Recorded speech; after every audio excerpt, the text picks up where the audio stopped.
ದರ ನಿಗದಿ ಮಾಡದೆ ಕಬ್ಬು ಕಾರ್ಖಾನೆ ಆರಂಭಕ್ಕೆ ಸರ್ಕಾರ ಗ್ರೀನ್ ಸಿಗ್ನಲ್ ಅನ್ನ ನೀಡಿದೆ. ಸರ್ಕಾರ ಹಾಗೂ ಕಾರ್ಖಾನೆಗಳ ವಿರುದ್ಧ ಇದೀಗ ಬೆಳೆಗಾರರು ಬೀದಿಗಿಳಿದು ಒಂದು ಪ್ರತಿಭಟನೆಯನ್ನ ನಡೆಸ್ತಾ ಇದ್ದಾರೆ. ದರವನ್ನ ನಿಗದಿ ಮಾಡದೆ ಕಬ್ಬು ಕಾರ್ಖಾನೆ ಆರಂಭಕ್ಕೆ ಸರ್ಕಾರ ಗ್ರೀನ್ ಸಿಗ್ನಲ್ ಅನ್ನ ನೀಡಿಬಿಟ್ಟಿದೆ. ಸರ್ಕಾರ ಹಾಗೂ ಕಾರ್ಖಾನೆಗಳ ವಿರುದ್ಧ ಬೆಳೆಗಾರರು ಇದೀಗ ಬೀದಿಗಿಳಿದಿದ್ದಾರೆ. ಸರ್ಕಾರಕ್ಕೆ ಅರೆಬೆತ್ತಲೆ ಹೋರಾಟದ ಬಿಸಿಯನ್ನ ಮುಟ್ಟಿಸಿದ್ದಾರೆ ರೈತರು. ಪ್ರತಿ ಟನ್ ಕಬ್ಬಿಗೆ 3,500 ರೂಪಾಯಿ ಬೆಲೆ ನಿಗದಿಯನ್ನ ಮಾಡಬೇಕು ಅಂತ ರೈತರು ಆಗ್ರಹವನ್ನ ಮಾಡ್ತಾ ಇದ್ದಾರೆ. ಅಥಣಿ ಪಟ್ಟಣದಲ್ಲಿ ರೈತರಿಂದ ಬೃಹತ್ ಹೋರಾಟ ನಡೆದಿರುವಂತದ್ದು. ವಿಜಯಪುರ ಸಂಕೇಶ್ವರ ರಾಷ್ಟ್ರೀಯ ಹೆದ್ದಾರಿಯನ್ನ ತಡೆದು ಹೋರಾಟವನ್ನ ನಡೆಸಲಾಗಿದೆ. ಮಾನವ ಸರಪಳಿ ನಿರ್ಮಿಸಿ ಸರ್ಕಾರದ ವಿರುದ್ಧ ಆಕ್ರೋಶವನ್ನ ವ್ಯಕ್ತಪಡಿಸಿದ್ದಾರೆ. ಅರೆಬೆತ್ತಲೆಯಲ್ಲೇ ಬಾರುಕೋಲು ಚಾಟಿ ಬೀಸಿ ಸರ್ಕಾರಕ್ಕೆ ಎಚ್ಚರಿಕೆಯನ್ನ ನೀಡಿದ್ದಾರೆ. ರಸ್ತೆ ತಡೆದ ಪರಿಣಾಮ 1 ಗಂಟೆ ಟ್ರಾಫಿಕ್ ಜಾಮ್ ಕೂಡ ಅಲ್ಲಿ ಉಂಟಾಗಿದೆ. ಟ್ರಾಫಿಕ್ ನಿಯಂತ್ರಣಕ್ಕೆ ಪೊಲೀಸರು ಹರಸಾಹಸವನ್ನ ಪಡುವಂತಹ ಪರಿಸ್ಥಿತಿ ಕೂಡ ನಿರ್ಮಾಣವಾಗ್ಬಿಟ್ಟಿದೆ. ದರ ನಿಗದಿ ಮಾಡದೆ ಕಾರ್ಖಾನೆ ಪ್ರಾರಂಭಿಸದಂತೆ ರೈತರು ಮನವಿಯನ್ನ ಮಾಡಿಕೊಂಡಿದ್ದಾರೆ. ದರವನ್ನ ನಿಗದಿ ಮಾಡದೆ ಕಬ್ಬು ಕಾರ್ಖಾನೆ ಆರಂಭ ಮಾಡಿದ್ದಕ್ಕೆ ಸರ್ಕಾರ ಒಂದು ಸಿಗ್ನಲ್ ಅನ್ನ ನೀಡಿರುವಂತಹ ಹಿನ್ನೆಲೆಯಲ್ಲಿ ಸರ್ಕಾರ ಹಾಗೂ ಕಾರ್ಖಾನೆಗಳ ವಿರುದ್ಧ ಬೆಳೆಗಾರರು ಒಂದು ಬೀದಿಗಿಳಿದು ಪ್ರತಿಭಟನೆಯನ್ನ ನಡೆಸ್ತಾ ಇದ್ದಾರೆ. ಪ್ರತಿ ಟನ್ ಕಬ್ಬಿಗೆ 3,500 ರೂಪಾಯಿ ಬೆಲೆಯನ್ನ ನಿಗದಿ ಮಾಡಬೇಕು ಅನ್ನುವಂತಹ ನಿಟ್ಟಿನಲ್ಲಿ ರೈತರು ಬೃಹತ್ ಹೋರಾಟವನ್ನ ನಡೆಸ್ತಾ ಇದ್ದಾರೆ. ಮಾನವ ಸರಪಳಿಯನ್ನ ನಿರ್ಮಿಸಿ ಸರ್ಕಾರದ ವಿರುದ್ಧ ಆಕ್ರೋಶವನ್ನ ವ್ಯಕ್ತಪಡಿಸ್ತಾ ಇದ್ದಾರೆ. ಹಾಗೆ ಅರೆಬೆತ್ತಲೆಯಲ್ಲೇ ಬಾರುಕೋಲು ಚಾಟಿ ಬೀಸಿ ಸರ್ಕಾರಕ್ಕೆ ಎಚ್ಚರಿಕೆಯನ್ನ ಕೂಡ ನೀಡ್ತಾ ಇದ್ದಾರೆ. ರಾಷ್ಟ್ರೀಯ ಹೆದ್ದಾರಿಯನ್ನ ತಡೆದು ಹೋರಾಟವನ್ನ ನಡೆಸ್ತಾ ಇದ್ದಾರೆ ಬೆಳೆಗಾರರು. ಇದರಿಂದಾಗಿ ರಸ್ತೆ ತಡೆದಂತಹ ಪರಿಣಾಮವಾಗಿ 1 ಗಂಟೆಯಲ್ಲಿ ಟ್ರಾಫಿಕ್ ಜಾಮ್ ಕೂಡ ಉಂಟಾಗಿದೆ.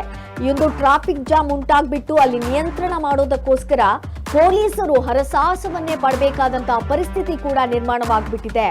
ಅದರಿಂದ ರೈತರು ಮನವಿಯನ್ನ ಮಾಡ್ಕೊಳ್ತಾ ಇದ್ದಾರೆ. ದರ ನಿಗದಿಯನ್ನ ಮಾಡದೆ ಕಾರ್ಖಾನೆಯನ್ನ ಪ್ರಾರಂಭಿಸಬಾರದು ಅನ್ನುವಂತ ಮನವಿಯನ್ನ ಮಾಡ್ತಾ ಇದ್ದಾರೆ.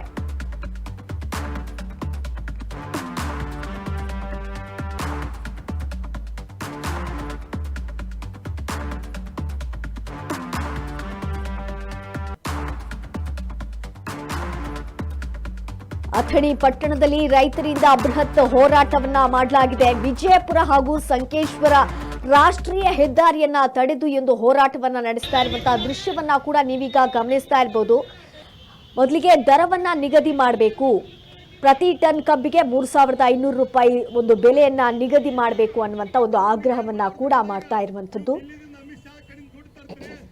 ಹಾಗೆ ರಸ್ತೆಯನ್ನ ತಡೆದು ಈ ಒಂದು ಹೋರಾಟವನ್ನ ಮಾಡ್ತಾ ಇರುವಂತಹ ಹಿನ್ನೆಲೆಯಲ್ಲಿ 1 ಗಂಟೆಯಲ್ಲಿ ಟ್ರಾಫಿಕ್ ಜಾಮ್ ಕೂಡ ಉಂಟಾಗ್ಬಿಟ್ಟಿದೆ. ಇದರಿಂದಾಗಿ ಅಲ್ಲಿ ಪೊಲೀಸರು ಒಂದು ಟ್ರಾಫಿಕ್ ನ ನಿಯಂತ್ರಣ ಮಾಡೋದಕ್ಕೋಸ್ಕರ ಹರಸಾಹಸವನ್ನ ಮಾಡಬೇಕಾದಂತಹ ಪರಿಸ್ಥಿತಿ ಕೂಡ ಅಲ್ಲಿ ನಿರ್ಮಾಣವಾಗ್ಬಿಟ್ಟಿದೆ. ಸರ್ಕಾರಕ್ಕೆ ಅರೆಬೆತ್ತಲೆ ಹೋರಾಟದ ಬಿಸಿಯನ್ನ ಮುಟ್ಟಿಸಿದ್ದಾರೆ ರೈತರು. ದರವನ್ನ ನಿಗದಿ ಮಾಡಬೇಕು, ಆಮೇಲೆ ಕಬ್ಬು ಕಾರ್ಖಾನೆ ಆರಂಭವನ್ನ ಮಾಡಬೇಕು.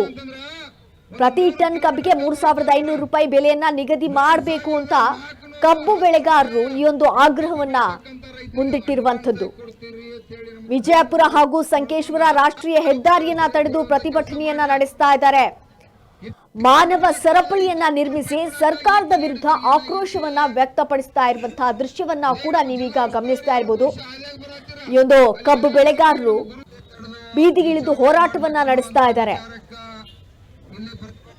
ದರವನ್ನ ನಿಗದಿ ಮಾಡದೆ ಕಾರ್ಖಾನೆಯನ್ನ ಪ್ರಾರಂಭಿಸಬಾರದು, ಯಾವುದೇ ಕಾರಣಕ್ಕೂ ಕೂಡ ಈ ಒಂದು ದರವನ್ನ ನಿಗದಿ ಮಾಡದೆ ನೀವು ಕಾರ್ಖಾನೆಯನ್ನ ಆರಂಭ ಮಾಡಬಾರದು ಅನ್ನುವಂತಹ ನಿಟ್ಟಿನಲ್ಲಿ ಕೂಡ ರೈತರು ಮಾಡ್ತಾ ಇದ್ದಾರೆ. ಇವತ್ತು ನೋಡಿ ರಾಜ್ಯದಾಗ ಮಳೆ ಬೆಳೆ ಹಾನಿಯಿಂದ ಇಡೀ ರಾಜ್ಯದಾಗ ಎಲ್ಲ ಸಂಪೂರ್ಣ ಬೆಳೆ ನಾಶ ಆಗೈತಿ. ಸ್ವಲ್ಪ ಮಟ್ಟಿಗೆ ಉಳಿದ ಮಾತ್ರ. ಆ ಕಾರಣಕ್ಕಾಗಿ ನಾವು 4-5 ವರ್ಷದಿಂದ ನಿರಂತರವಾಗಿ ನೋಡ್ರಿ ಅದಕ್ಕ ಎಲ್ಲ ಶಿವ ಎಲ್ಲೆಲ್ಲಿ ಒಂದು ಇದು ಐತೆ ಚಂದ ತೆಳಗ ಮಾಡಿ ಕಾವನ್ನು ಯಾರು ಮಾಡಿ ಓದಾಡಿದಾರಿಲ್ಲ ಅಂತ ಮಾತಾಡ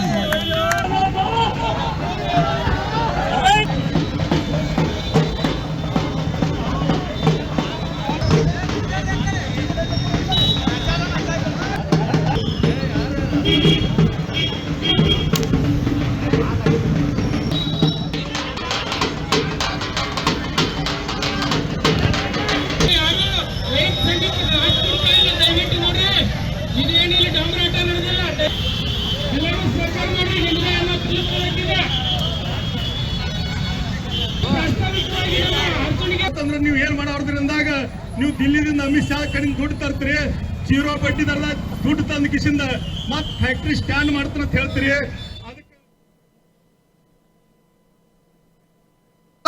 ನಿಮ್ಮನ್ನು ಕೂಡ ಇವತ್ತಿಂದಿಲ್ಲ ನಾಳೆ ಪರಿಸ್ಥಿತಿ ಕೆಡ್ತೈತಿ. ಅದಕ್ಕಾಗಿ ಅರ್ಥ ಮಾಡ್ಕೊಂಡ ಈ ಸಲ 3,500 ರೂಪಾಯಿ ತಕ್ಷಣ ನೀವು ಎಲ್ಲಾರು 1 ತಾರೀಕು ಒಳಗಾಗಿ ಏನಾರು ಘೋಷಣೆ ಮಾಡದೆ ಹೋದ್ರ 1 ತಾರೀಕು ಇಡೀ 14 ತಾಲೂಕದಾಗ ರಾಜ್ಯ ಹೆದ್ದಾರಿ ಇರ್ಲಿ ರಾಷ್ಟ್ರೀಯ ಹೆದ್ದಾರಿ ಇರ್ಲಿ ಇವತ್ತು ಲಕ್ಷಾಂತರ ಜನ ಕಬ್ಬು ಬೆಳೆಗಾರ ಬೀದಿಗೆ ಬಂದು ಹೋರಾಟ ಮಾಡ್ಬೇಕಾಕೈತಿ.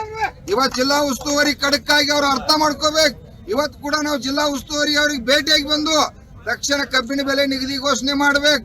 ಕಬ್ಬಿನ ಬೆಲೆ ನಿಗದಿಯನ್ನು ಯೋಗ್ಯವಾಗಿ ಘೋಷಣೆ ಮಾಡ್ಬೇಕು. 3,500 ರೂಪಾಯಿ ಕೊಡ್ಲೇಬೇಕು. ಇಲ್ಲೇ ಮಹಾರಾಷ್ಟ್ರದವ್ರು 3,410 ಕೊಡತ್ತಾರೋ, 20 ಕಿಲೋಮೀಟರ್ದಾಗ 3,500 ಕೊಡ್ಲೇಬೇಕು.